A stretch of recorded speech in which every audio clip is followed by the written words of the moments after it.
Alright, in this video we're going to be talking about tone and contrast, and so I'm going to navigate to File, Open, and I can also just double click out here in the gray, and I've got a folder here, Tone and Contrast, and I'm going to select this one. And like we did in class, we need to kind of analyze this, and we can look and see that we really have a lot of full range of value, but we don't have those extremes. We don't have the pure blacks and the pure whites. So we're going to do here, just do this one by eye. I'll show you both ways. I'm going to come down here and click on levels, and this is giving me a histogram. And so like we talked about in class, this is really kind of a graph of all the different kinds of pixels that are in this picture. This is 100% black, and you can see that there's no black pixels in the picture. There's 100% white, and there are no 100% white pixels.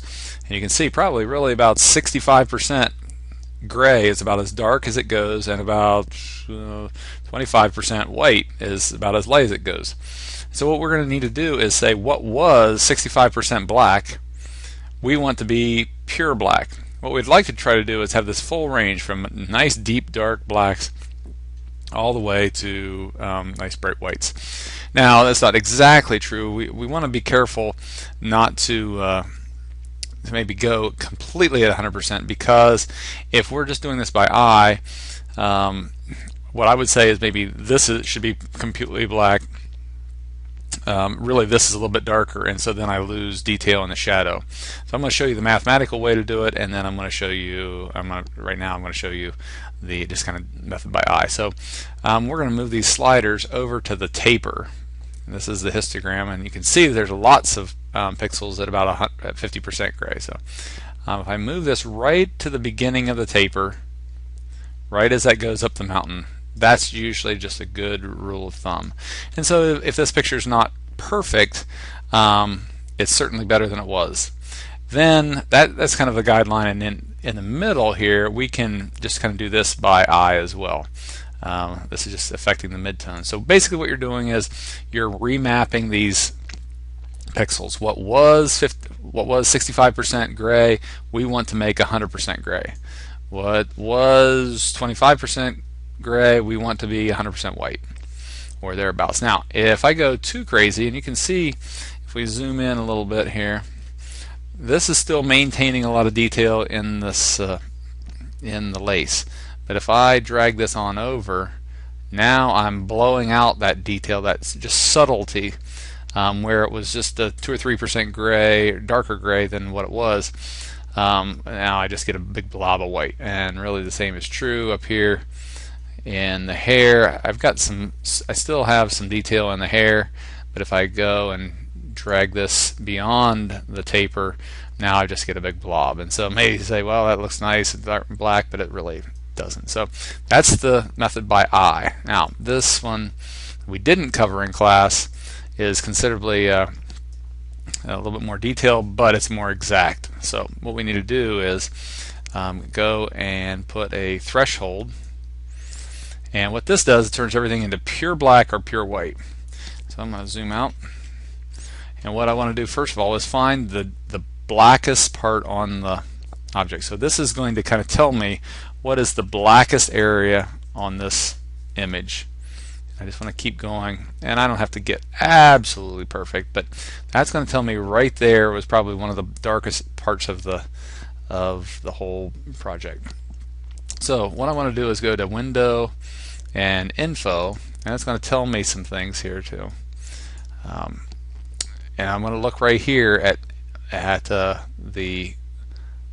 K value, which is black, and it will tell me what is the darkest and what is lightest. So anyway, I'm going to go to the color sampler tool, and I'm going to click right here in the black area, and then that puts a little marker, and you can't see that very well because it's on black, but there's a little crosshairs, and it tells me I'm just kind of keeping track of this spot. Now I want to move the slider to the lightest part of the picture. Keep on going until I grab the lightest part, and it's telling me that that lace is probably one of the lightest parts, and I'm going to click here, and that should set a second marker. So I have marker 1 and marker 2. Then I don't need that adjustment layer anymore, so I can just throw that away. All that did was just give me a spot that should be the lightest and should be the darkest. Now I'm going to go and do the same thing I did, and I can see right now that that first spot that we said was the darkest is 69% gray. So I said probably the darkest part was 65, and so I was a little bit off, but it was pretty close. And the lightest part of this dress is 24% gray. So I was pretty close there, and I didn't cheat before that.